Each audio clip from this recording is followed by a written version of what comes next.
한반도 평화를 위해 노력해온 우리 정부의 노력이 무색할 만큼 북한의 무력 시위가 이어지고 있습니다.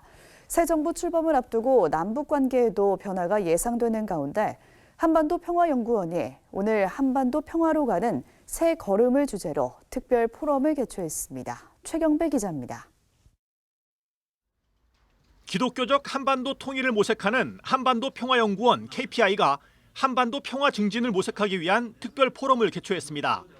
수시로 변하는 한반도 정세가 지금은 평화에서 긴장과 대결 국면으로 전환되고 있지만 여전히 평화를 향한 노력을 멈출 수 없기 때문입니다.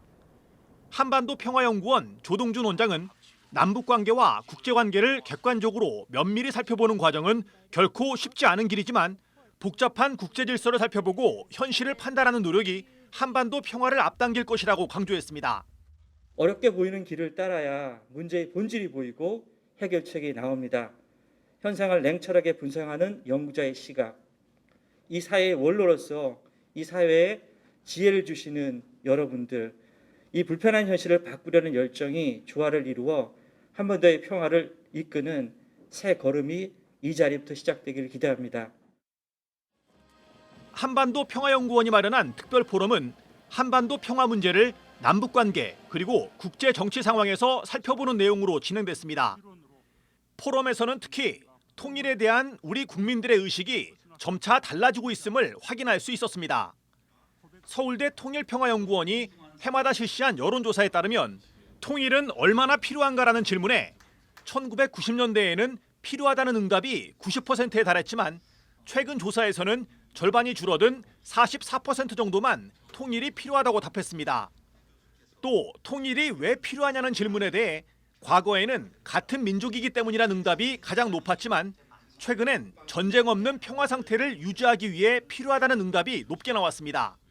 여전히 통일이 필요하다라고는 생각하시지만 90년대에 비하면 그 지지가 굉장히 줄어들고 있는 것, 현저하게 줄어들고 있는 것이 확인이 되고 있고요.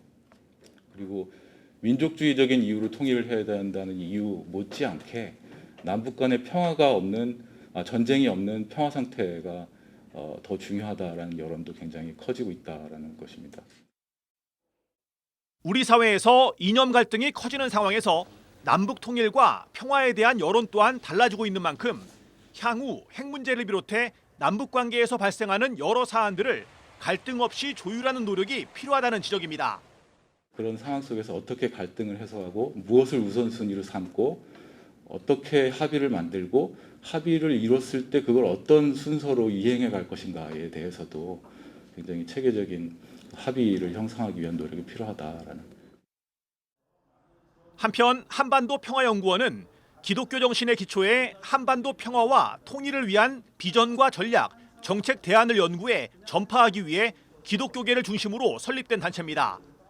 한반도 평화연구원은 새 정부 출범을 앞두고 남북 관계가 급속히 얼어붙었지만 평화와 통일을 위한 노력이 이어져야 한다는 입장에서 전문가들과 함께 지혜를 모으는 노력을 지속적으로 이어가겠다고 밝혔습니다. CBS 뉴스 최경배입니다.